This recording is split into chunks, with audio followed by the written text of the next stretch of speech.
नमस्कार, news express देख रहे हैं आप। आपके साथ मैं हूं खुशबू राय। असम में अगले साल चुनाव होंगे, लेकिन राजनीति अभी से गर्मा गई है। सत्ताधारी भारतीय जनता पार्टी चुनाव पिच अभी से तैयार करने में लग गई है, लेकिन इस सियासी पिच पर मुद्दों की बात कम और इल्जामों के तीर ज्यादा चल रहे हैं। तीर एक बार फिर मुड़ा है कांग्रेस सांसद गौरव गोगोई की तरफ, और ये तीर जिसने मोड़ा है वो है असम के मुख्यमंत्री हेमंत बिश्व शर्मा।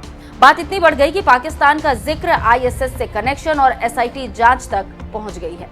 हेमंत गोगोई की लड़ाई, बात एसआईटी जांच तक आई। दो नेताओं की लड़ाई बीवी बच्चों तक आई। पाकिस्तान, आईएसआई और 500 के ट्रोल।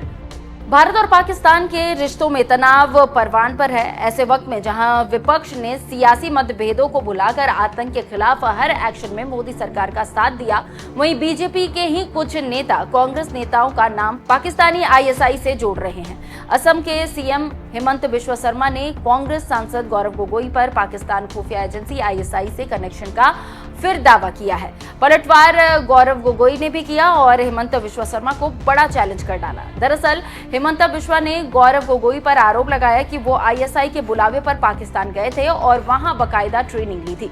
सीएम शर्मा पाकिस्तानी जासूस होने के आरोप में गिरफ्तार हुई ज्योति मल्होत्रा के जिक्र पर गोगोई को ले आए और उन पर भी पाकिस्तानी कनेक्शन होने का आरोप मढ़ दिया। उन्होंने कहा कि कांग्रेस सांसद गौरव गोगोई ने 15 दिनों तक पाकिस्तान की यात्रा की थी। गोगोई ने वहां आईएसआई के साथ संबंध स्थापित किए और उनकी पत्नी एलिजाबेथ के भी इन तथाकथित गतिविधियों में संबंध है। गोगोई ने लौटकर राफेल खरीद का विरोध किया था। ये जासूसी नहीं तो क्या है? अगर मेरा एक भी शब्द गलत साबित हो जाए तो मैं मुख्यमंत्री पद से इस्तीफा दे दूंगा। I am invited by the Interior Ministry of Pakistan and I went there without informing Government of India. You can imagine that this crime of Jyoti Malhotra and all are nothing in his, if you compare to them. So then what is happiness?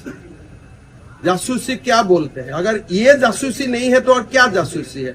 फिर आके Rafale का विरोध करो, फिर आके भारत का संसद में आप क्वेश्चन पूछो कि कोस्टल रूट में कहां-कहां सिक्योरिटी लेयर बना है, भारत का न्यूक्लियर वेपन कहां रखा है। दिस क्वेश्चन आपको किसने लिख के दिए?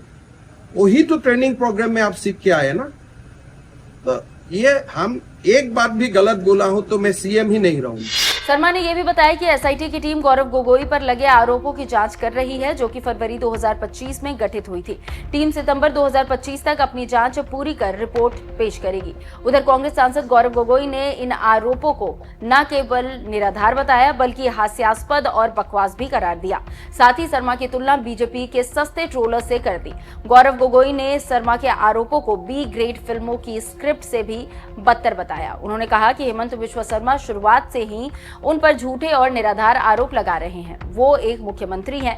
आपके और 500 रुपए के बीजेपी ट्रोल में कोई तो अंतर होना चाहिए। जो बड़े सोशल मीडिया पर सस्ते ट्रोल फैलाते हैं वही बातें आप कह रहे हैं। गोगोई ने सवाल उठाया, अगर शर्मा के पास कोई ठोस सबूत है तो वे उन्हें सार्वजनिक क्यों नहीं कर रहे? मतलब साफ है कि दावे झूठे हैं।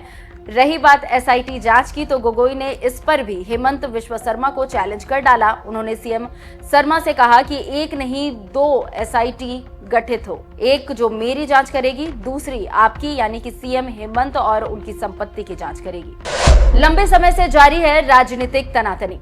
गौरव गोगोई और सीएम शर्मा के बीच लंबे समय से राजनीतिक लड़ाई चल रही है और अब ये व्यक्तिगत लड़ाई बनती चली जा रही है। इससे पहले सीएम शर्मा ने गौरव गोगोई की पत्नी एलिजाबेथ पर भारत में रहते हुए पाकिस्तान के एनजीओ से सैलरी लेने के आरोप लगाए थे। हेमंत ने आरोप लगाया था कि एलिजाबेथ और उनके बच्चे भारतीय नहीं हैं।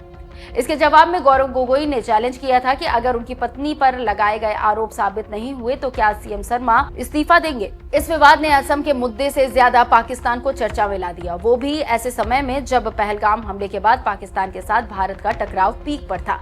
जबकि असम के सीएम हेमंत बिश्व शर्मा और गौरव गोगोई की लड़ाई तो असम के अवैध कोयला खनन की जांच से शुरू हुई थी। गौरव गोगोई ने आरोप लगाया था कि ईडी ने असम में अवैध कोयला साम्राज्य का पर्दाफाश किया है, लेकिन ये मुद्दा तो हवा हो गया और सियासी सीन में पाकिस्तान और आईएसआई की एंट्री हो गई, जो आने वाले असम चुनावों पर बड़ा प्रभाव छोड़ेगी। क्योंकि जिस तरह से सीएम हेमंत इस मुद्दे को जकड़े हुए हैं, इसके तो ये ही मायने निकलते हैं कि बीजेपी इसे चुनावों तक भुनाने की कोशिश करेगी।